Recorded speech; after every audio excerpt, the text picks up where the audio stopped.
नमस्कार, मैं हूं आरजू साई। बुलेटिन की शुरुआत करेंगे इस वक्त की बड़ी खबर के साथ जो करौली से आ रही है। यहां सरपंच के पति की हत्या कर दी गई। मामले में अपडेट यह है कि पोस्टमार्टम के लिए परिजन तैयार हो गए हैं। शव को लेकर अस्पताल पहुंची पुलिस। अब मेडिकल बोर्ड शव का पोस्टमार्टम करेगी। हत्यारों की गिरफ्तारी के लिए टीमें गठित कर दी गई हैं। पुलिस ने 4 टीमें गठित की हैं। 2 आरोपियों को राउंड अप किया गया है। ये बड़ी खबर करौली से, जहां सरपंच के पति की हत्या कर दी गई थी। अब परिजन शव को अस्पताल लेकर पहुंचे, जहां पोस्टमार्टम किया जाएगा, जिसके बाद शव परिजनों को सौंप दिया जाएगा। हत्यारों की गिरफ्तारी के लिए टीमें गठित कर दी गई हैं। पुलिस ने 4 टीमें गठित की हैं। वहीं 2 आरोपियों को राउंड अप कर दिया गया है। मेडिकल बोर्ड शव का पोस्टमार्टम करेगा। पुलिस ने 4 टीमें हत्यारों की तलाश के लिए गठित कर दी हैं।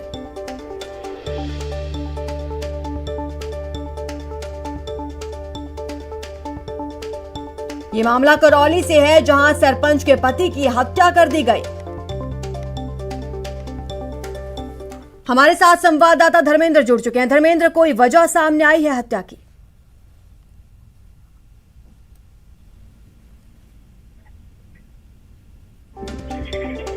लगता है संवाददाता हमारे साथ नहीं जुड़ पाए, तो आपको बता दें बड़ी खबर करौली सरपंच के पति हत्या मामले में ये अपडेट है। शव को लेकर अस्पताल पहुंचा जा चुका है। अब मेडिकल बोर्ड शव का पोस्टमार्टम करेगा, जिसके बाद शव परिजनों को सौंप दिया जाएगा। हालांकि पुलिस ने इस मामले में हत्यारों की तलाश के लिए 4 टीमें गठित कर दी हैं। ये चारों टीमें जांच करेंगी और हत्यारों की तलाश करेंगी। इसको लेकर 2 आरोपियों को राउंड अप कर दिया गया है। धर्मेंद्र जुड़ चुके हैं। धर्मेंद्र, बताएं, कोई वजह सामने आई हत्या की? देखिए, अभी वजह तो सामने नहीं आई है, लेकिन जो पुलिस का कहना है, प्रथम दृष्टया कोई पुरानी रंजिश को लेके हत्या का मामला बताया जा रहा है। लेकिन पूरी तरह जब पुलिस जांच होगी, उसके बाद ही पूरी तरह बताया जाएगा कि क्या कारण रहे। लेकिन फिलहाल बड़ा अपडेट ये है कि ग्रामीण शव को देने पर सहमत हो गए, जिसके बाद जो मृतक है उसका शव हिंडौन चिकित्सालय की मोर्चरी में पहुंचाया गया है। साथ ही बड़ी सूचना ये भी है कि पुलिस ने इसी मामले में 2 लोगों को राउंड अप किया है और जल्दी अन्य आरोपियों की गिरफ्तारी का भी उन्होंने भरोसा दिया है। इसके बाद जो मृतक है उसके पोस्टमार्टम की तैयारी की जा रही है। मौके पर एएसपी प्रकाश चंद, डीएसपी किशोरी लाल सहित भारी मात्रा में पुलिस बल तैनात है। साथ ही 4 टीमें गठित कर आरोपियों की तलाश की जा रही है। जी धर्मेंद्र, ग्रामीणों की मांग क्या है? किस बात को लेकर हंगामा किया जा रहा है? देखिए, ग्रामीणों का जो मांग थी वो ये थी कि जब तक आरोपियों की गिरफ्तारी नहीं होगी तब तक वो शव नहीं देंगे। लेकिन अब जब पुलिस ने 2 लोगों को हिरासत में लिया है, उसके बाद ग्रामीण मौके से शव देने को सहमत हो गए और उसके बाद जो मृतक का शव है वो हिंडौन चिकित्सालय की मोर्चरी में रखवाया है और पोस्टमार्टम की तैयारी चल रही है। जी, जिन 2 लोगों को हिरासत में लिया गया है, उनसे पूछताछ की गई है? कुछ खुलासा हो पाया है अब तक?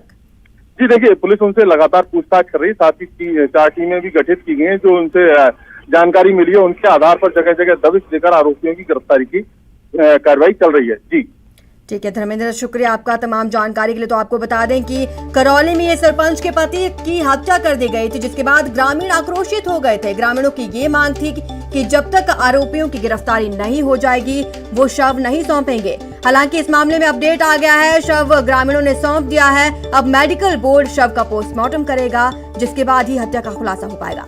हालांकि 2 आरोपियों को राउंड अप कर लिया गया है, जिनसे पूछताछ लगातार जारी है।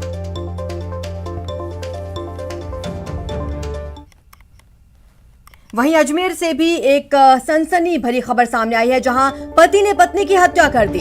गंज थाना क्षेत्र का ये मामला बताया जा रहा है, जहां पति ने अपनी ही पत्नी की गला रेत कर हत्या कर दी। आरोपी पति बच्चे के साथ फरार है। पति की तलाश में पुलिस जुट चुकी है। ये बड़ी खबर अजमेर से आ रही है, जहां एक पति ने रिश्तों को तार-तार करते हुए पत्नी की गला रेत कर हत्या कर दी। हालांकि आरोपी पति बच्चे के साथ फरार चल रहा है। पुलिस उसकी तलाश में जुट गई है। गंज थाना क्षेत्र का ये मामला बताया जा रहा है, जहां किसी बात को लेकर पति ने अपनी पत्नी पर वार किया, उसकी हत्या कर दी। गला रेत कर यह हत्या की गई है। उसके बाद आरोपी पति मौके से फरार हो जाता है। बच्चा पति के साथ ही है। अब आरोपी पति की तलाश में पुलिस जुट चुकी है। ये अजमेर से सनसनीखेज वारदात सामने आई। रिपोर्ट लिखवाने की बहुत कोशिश करी, एक बार पहले भी हो चुका है। हमने इसकी रिपोर्ट लिखवाने की बहुत कोशिश करी सर, दिल्ली गेट थाना गए, वहाँ पर भी नहीं लिखी हमारी रिपोर्ट। फिर उसके बाद गन थाना गए, अभी मैंने वो बात मुद्दा उठाया तो बोल रहे चुप चुप चुप हो जा बस। तो आपको बता दें, अजमेर में एक पति ने पत्नी की गला रेत कर हत्या कर दी, जिसके बाद वो बच्चे को लेकर फरार हो गया है। हालांकि पुलिस मामले की जांच में जुट चुकी है।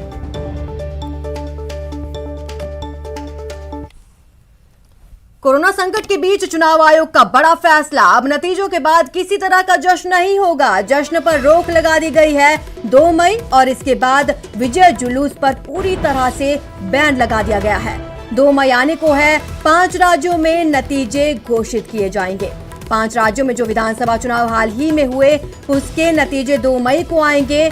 ऐसे में चुनाव आयोग ने कोरोना संक्रमण को मद्देनजर रखते हुए ये बड़ा फैसला किया है। अब किसी तरह का कोई विजय जुलूस नहीं निकाला जाएगा, कोई जश्न नहीं मनाया जाएगा।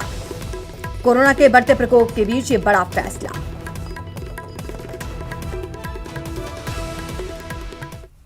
इस वक्त की बड़ी खबर, कोरोना संकट पर एक्शन में प्रदेश सरकार। सरकार के 3 मंत्री दिल्ली पहुंच चुके हैं। डॉक्टर रघु शर्मा, बीडी कल्ला, शांति धारीवाल, ये तीनों मंत्री दिल्ली पहुंचे।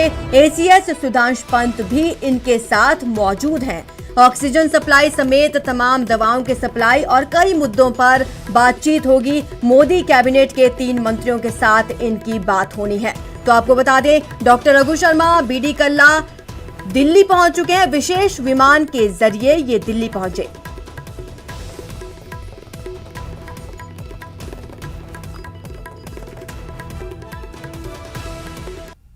बात टाइम सबसे मांगा है। एक मंत्री जी से तो मिल गया मैं टाइम, मनसुख भाई से, उनसे क्या नाम है उनका, मंडेलिया जी से। अब अभी हम जा रहे हैं स्पीकर साहब के पास। उनसे कहेंगे कि भाई बाकी से भी टाइम दिलाओ।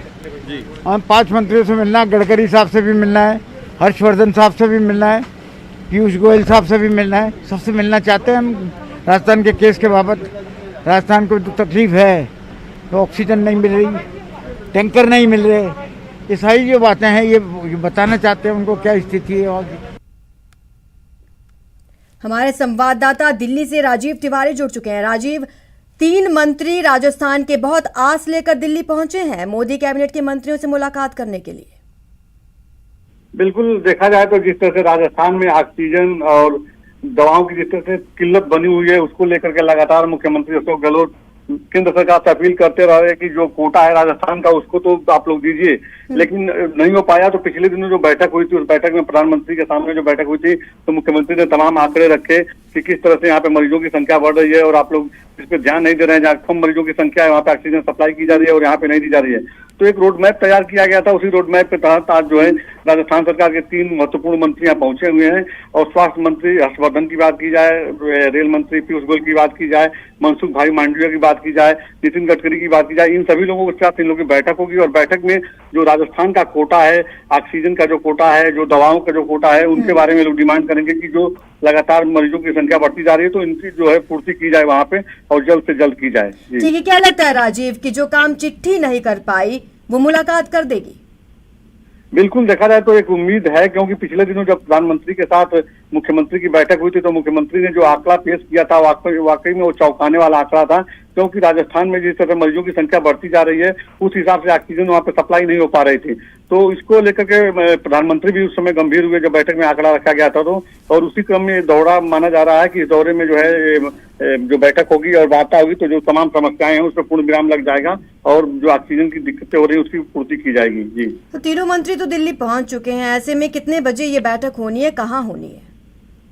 बिल्कुल, अगर देखा जाए तो बैठक मंत्रालय में होगी और अभी जगह चूंकि इन लोगों की जो बैठक होनी है और जो स्वास्थ्य मंत्री डॉक्टर हर्षवर्धन है उनके साथ भी होनी है, पीयूष गोयल जो रेल मंत्री हैं और सरकार के बड़े रणनीतिकार हैं उनके साथ भी होनी है। क्योंकि देखा जाए तो रेलवे ट्रैक के द्वारा ही जो है लगातार सप्लाई किया जा रहा है ऑक्सीजन को, तो ऐसे में उनके साथ भी ये बैठक महत्वपूर्ण मानी जा रही है। साथ ही जो है नितिन गडकरी के साथ बैठक होगी। तो ये बैठकों का समय थोड़ी देर में निर्धारित हो जाएगा और आज ये बैठक पूरे दिन चलेगा। इसके लिए महत्वपूर्ण माना जा रहा है कि राजस्थान को लेकर के जो समस्याएं बनी हुई हैं और मुख्यमंत्री जो लगातार समस्याओं से अवगत कराते रहे हैं तो आज समस्याओं को हो सकता है पूर्ण विराम लग जाए और जो लगातार डिमांड है वहाँ पे ऑक्सीजन की, दवाओं होगी उसकी पूर्ति की जाए। जी शुक्रिया राजीव तमाम जानकारी के लिए। तो आपको बता दें कि राजस्थान से गहलोत कैबिनेट के तीनों मंत्री दिल्ली पहुंच चुके हैं। ऐसे में मोदी कैबिनेट के मंत्रियों के साथ इनकी बैठक होनी है, जिसमें स्वास्थ्य मंत्री डॉक्टर हर्षवर्धन भी मौजूद रहेंगे। ऐसे में राजस्थान को कितनी राहत मिल पाती है, ये देखने वाली बात होगी।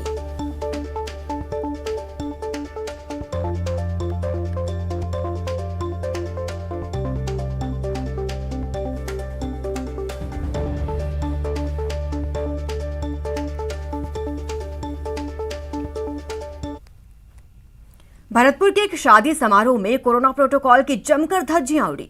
गानों पर थिरकते मस्ती में डूबे लोगों में से ज्यादातर ने मास्क नहीं पहना था और सोशल डिस्टेंसिंग की तो दूर दूर तक आप बात ही रहने दीजिए। ऐसे में सवाल प्रशासन पर उठ रहा है, जिसने गाइडलाइंस की पालना न होने पर समारोह आयोजक के खिलाफ कोई कार्रवाई नहीं की। तस्वीरें देखकर समझा जा सकता है कि अगर एक भी व्यक्ति कोरोना संक्रमित हुआ तो कोरोना विस्फोट की आशंका कितनी बढ़ जाएगी।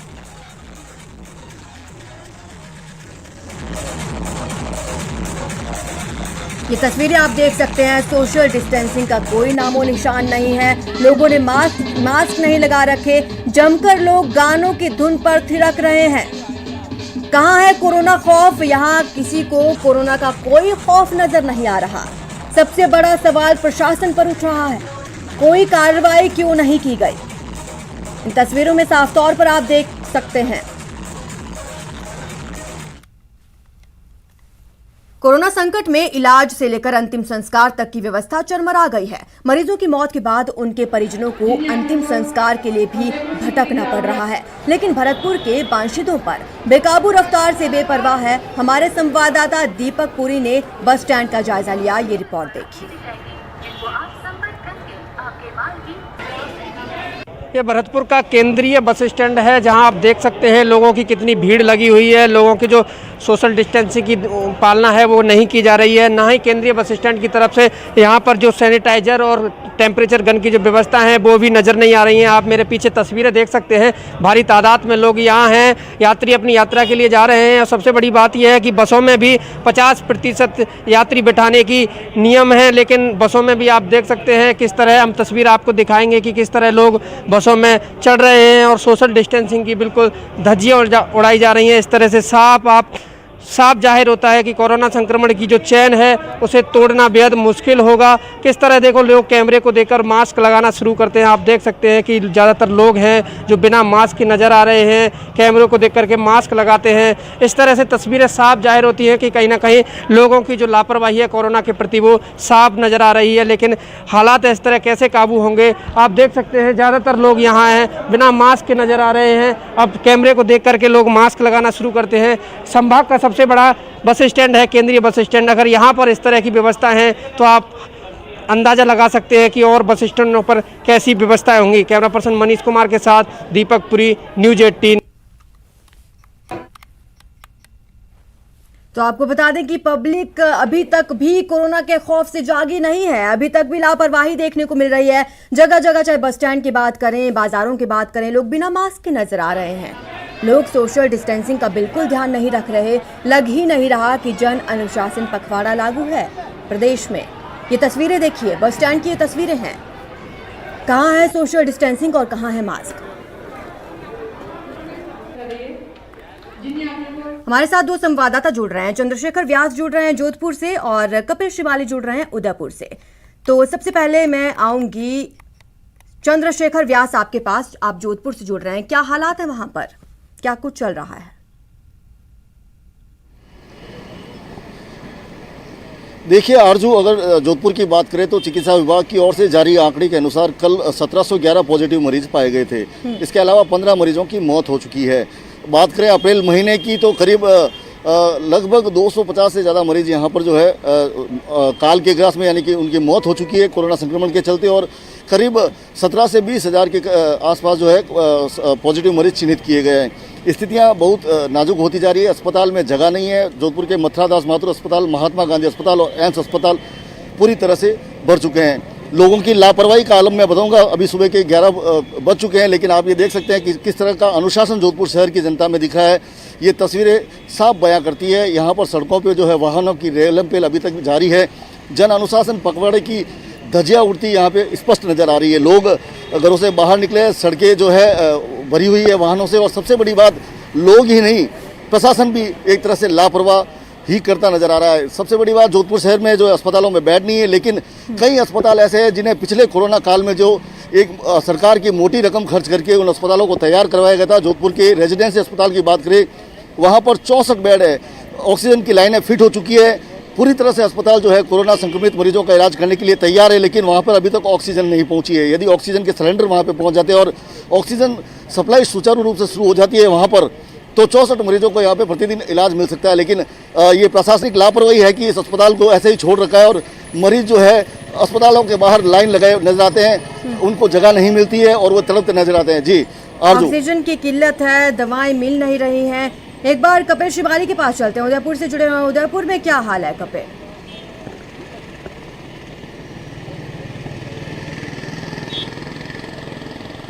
काफ़ी रफ्तार से बढ़ रही है, क्योंकि अगर हम कल की बात करें तो कुल करीब 2100 के आसपास टेस्टिंग की गई और उसमें 668 पॉजिटिव मरीज मिले। इसका मतलब करीबन 27% से ज़्यादा पॉजिटिविटी रेट उदयपुर में देखने को मिल रही है, जो कि बहुत ज़्यादा है। और लगातार मरीजों की बढ़ती संख्या के चलते अब कुल संक्रमित मरीजों की संख्या 30,000 के पार पहुँच चुकी है और 11,264 इस समय उदयपुर में एक्टिव मरीज हैं। ये आम आदमी की लापरवाही का नतीजा। आप देखिए, मैं आपको तस्वीरें दिखाऊंगा। जन अनुशासन पखवाड़ा चल रहा है और सरकार ने स्पष्ट तौर पर आम आदमी को आवश्यक कार्यों को छोड़कर घर से बाहर नहीं निकलने की हिदायत दी है। लेकिन सड़कों पर आप देख सकते हैं कि सुबह से ही जो लोगों की आवाजाही है वो काफ़ी बनी हुई है। लोग सड़कों पर बड़ी तादाद में वाहनों पर देखे जा सकते हैं, जिसमें कई लोग अपने परिवार के साथ भी सड़कों पर नजर आ रहे हैं। तो निश्चित तौर पर ये एक बड़ी लापरवाही है। पुलिस की टीम जो है वो शहर में करीब 40 से ज़्यादा नाकों पर तैनात है, लोगों से रोककर पूछताछ जरूर कर रही है, लेकिन कई बहाने लोग घर से लेकर निकल रहे हैं और यही वजह है कि संक्रमण जो है वो लगातार शहर में फैलता जा रहा है। दूसरी ओर चालान बनाने की कार्रवाई भी की जा रही है, पुलिस सख्ती भी बरत रही है। हालांकि अगर हॉस्पिटल्स की बात करें तो हॉस्पिटल्स में स्थिति बेहद भयावह होने लगी है, क्योंकि ऑक्सीजन बेड खत्म होने की कगार पर है और वेंटिलेटर्स उदयपुर में एक भी उपलब्ध नहीं है। ये शुक्रिया चंद्रशेखर और कपिल तमाम जानकारी के लिए। तो आपको बता दें कि लोग लापरवाही बरत रहे हैं कोरोना को लेकर, खौफ उनमें नजर नहीं आ रहा। तो वहीं आज आज हनुमान जयंती है, तो भक्त ऑनलाइन दर्शन ही कर पा रहे हैं, क्योंकि कोरोना का ये संकट काल चल रहा है। ऐसे में मंदिरों में भीड़ भी नजर नहीं आ रही। हमारे साथ संवाददाता लवली जुड़े हुए हैं। लवली, वहां पर आप कहां पर इस वक्त मौजूद है, कौन से मंदिर में मौजूद हैं और वहां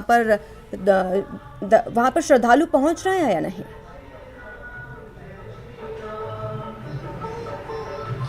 देखिए, बिल्कुल मैं इस वक्त राजधानी जयपुर के काले हनुमान मंदिर में मौजूद हूं। यहां की तस्वीर मैं आपको दिखा देता हूं। ये तस्वीर जो है, इस तस्वीर को देखने के लिए लोग और भक्त काफी लालायित हैं। हनुमान जयंती के दिन काले हनुमान जी मंदिर के, ये कहा जाता है अगर दर्शन ना करें तो जयपुर में आपका रहना अधूरा है, लेकिन आप आज काले हनुमान मंदिर के दर्शन कर पा रहे हैं। काले हनुमान जी मंदिर में विशेष श्रृंगार यहाँ पर किया गया है भगवान हनुमान का, और ये कोशिश की जा रही है कि भक्तों को जो है 12 बजे जो एक आरती का जो कार्यक्रम रखा गया वो पूरी तरह से सोशल मीडिया पर लाइव रखी गई है, ताकि जो वो लाइव आरती जो है भक्त घर बैठे ही देख सकते हैं। पीछे की तस्वीरें आप देख सकते हैं कि पीछे दरवाजा जो है वो बंद है। जो मंदिर कमेटी के लोग हैं केवल वही लोग अंदर हैं, लोगों को बाहर गेट से ही यह दर्शन कर रहे हैं। ऑनलाइन ही दर्शन यहाँ पर भक्त कर पा रहे हैं। हाँ, हम मंदिर के जो पुजारी हैं, जो पंडित जी हैं, उनसे हम बात करने की कोशिश करते हैं। पंडित जी, कोरोना का कहर दूसरी बार भी नजर आ रहा है हनुमान जयंती पर, किस तरह से आप लोग मैनेज कर रहे हैं तमाम इंतजामों को, और क्या कुछ आज खास है? आज हनुमान जन्मोत्सव का बहुत ही महत्वपूर्ण पर्व माना है, और इसके उपलक्ष्य के ऊपर आज हनुमान जी महाराज को विशेष श्रृंगार, विशेष झांकी सजाई गई है। रात भर से हवन, अनुष्ठान और अभिषेक किया गया हनुमान जी महाराज का, और हनुमान जी महाराज से यही प्रार्थना की गई है कि हनुमान जी महाराज इस कोरोना महामारी को विश्व से और हिंदुस्तान से जल्दी इसको खत्म करें। और बड़ा ही ठीक है, भक्तों का आवागमन नहीं है, लेकिन फिर भी हम लोग बड़ा अच्छे से हनुमान जन्मोत्सव का आनंद ले रहे हैं। आप भक्तों को क्या कहना चाहेंगे? इस कोरोना महामारी में कहा जा रहा है कि लोग घरों में रहें, अपना ख्याल रखें, उनको आप क्या अपील करेंगे कि लोग घरों से आराधना करें, पूजा करें? मैं भक्तों से यही अपील करना चाहता हूं कि भक्त अपने घर से ही हनुमान जी महाराज का पाठ करें, पूजन करें, और वहीं से हनुमान जी महाराज को ध्यान करें, और अपने घर में रहें, सुरक्षित रहें, और सब परिवार को सुरक्षित रखें। तो आप आपने देखा, देखिए साफ तौर पर तमाम जो लोग हैं, भगवान भी नहीं चाहते कि किसी की जान जोखिम में जाए। सभी लोग यही दुआ और प्रार्थना कर रहे हैं हनुमान जयंती के दिन कि आप झांकी के दर्शन आप कीजिए। देखिए हनुमान जयंती पर विशेष जो है महत्व माना जाता है काले हनुमान जी मंदिर का, और राजधानी जयपुर सहित पूरे देश विदेश के लोग यहाँ पर दर्शनों के लिए आते हैं। लेकिन आज मंदिर का परिसर पूरी तरह से खाली है। सोशल डिस्टेंसिंग की पूरी तमाम जानकारी के लिए। तो अब हम रुकेंगे एक छोटे से ब्रेक के लिए, जल्द हाजिर होंगे।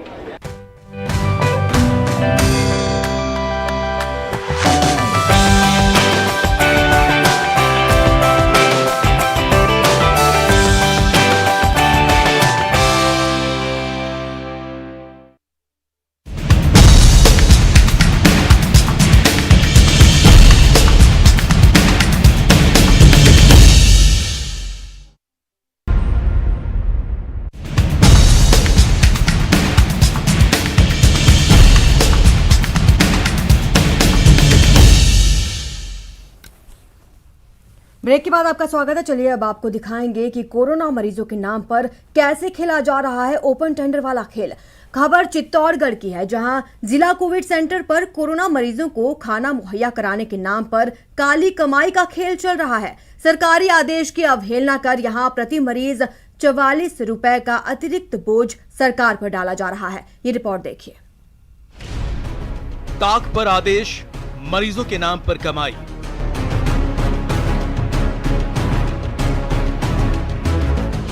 ₹104 में 60 रुपए प्रति दिन का खाना।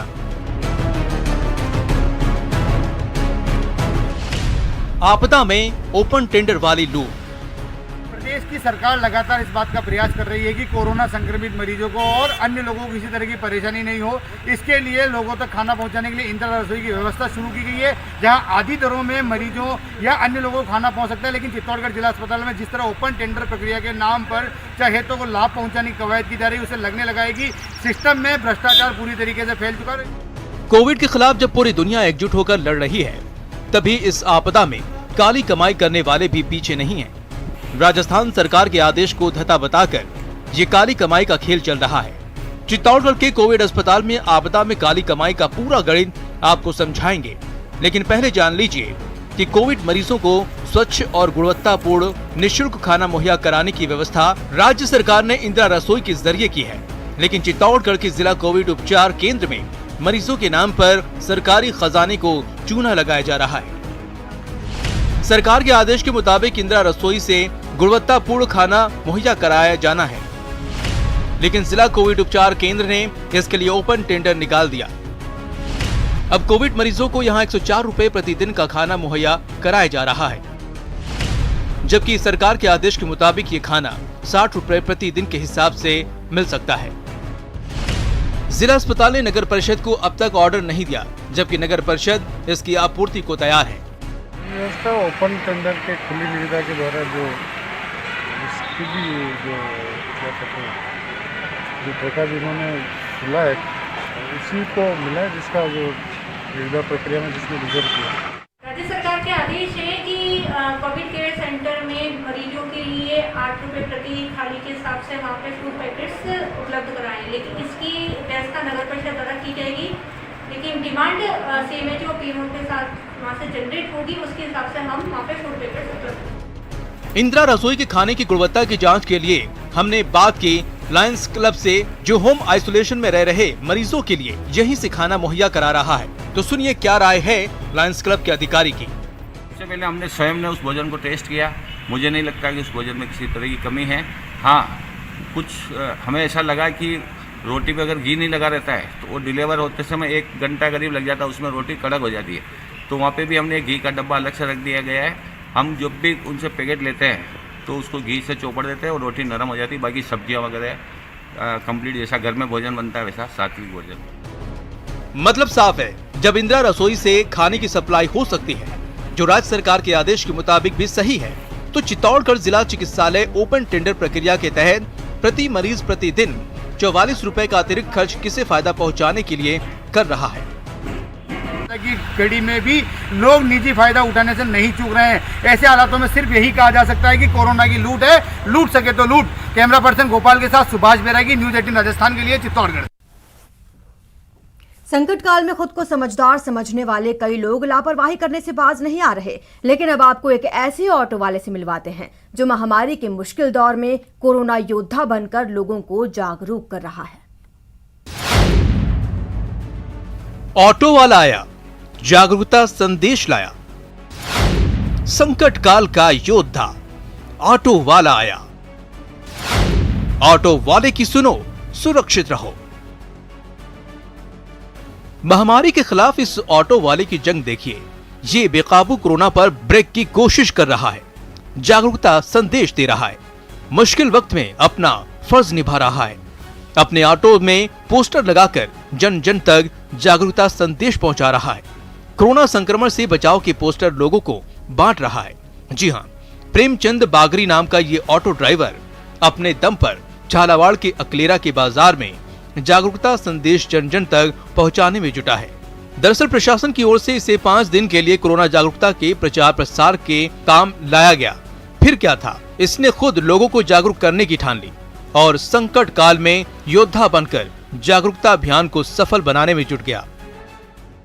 अपनी तरफ से ही कर रहे हैं साहब, पहले सरकार की तरफ से करते थे, अब अपनी तरफ से करने लग गए। लोग सेवा दे रहे हैं, क्या करें। मेरे को इतना बढ़िया लगता है कि भारत में जितना भी जागरूक हो उतना ही हमारे को इच्छा लगता है कि हमारा और हमारे बच्चे बच्ची का और भारत के बच्चे बच्ची का भला हो। इसी वजह से हम ये कर रहे हैं सर। ऑटो चलाकर अपने अपने परिवार का गुजारा करने वाला प्रेमचंद बागरी को सवारियों को मंजिल तक पहुंचाने के बाद जैसे ही थोड़ा वक्त मिलता है, नगर पालिका से कोरोना जागरूकता संदेश का पोस्टर लाकर लोगों को बांटना शुरू कर देता है, ताकि आमजन सुरक्षित रहे और महामारी से जंग जीती जा सके। संकट काल में इस ऑटो ड्राइवर का लोगों को जागरूक करने की जितनी भी तारीफ की जाए कम है। इस ऑटो वाले की तरह आप भी समझदार बनिए, तभी महामारी पर जीत होगी। न्यूज़ 18 के लिए झालावाड़ से तरुण कुमार शर्मा की रिपोर्ट। राजस्थान सरकार में अल्पसंख्यक मामलात मंत्री साले मोहम्मद के पिता गाजी फकीर का इंतकाल हो गया है। 84 साल के गाजी फकीर लंबे समय से बीमार चल रहे थे। उन्होंने जोधपुर के एक निजी अस्पताल में देर रात अंतिम सांस ली। मुस्लिम धर्मगुरु और दिग्गज कांग्रेसी नेता गाजी फकीर के निधन से जैसलमेर जिले और मुस्लिम समुदाय में शोक की लहर है। सीएम गहलोत ने ट्वीट कर गाजी फकीर के निधन पर शोक जताया, तो कांग्रेस के कई नेताओं ने उनके निधन पर शोक जताया है।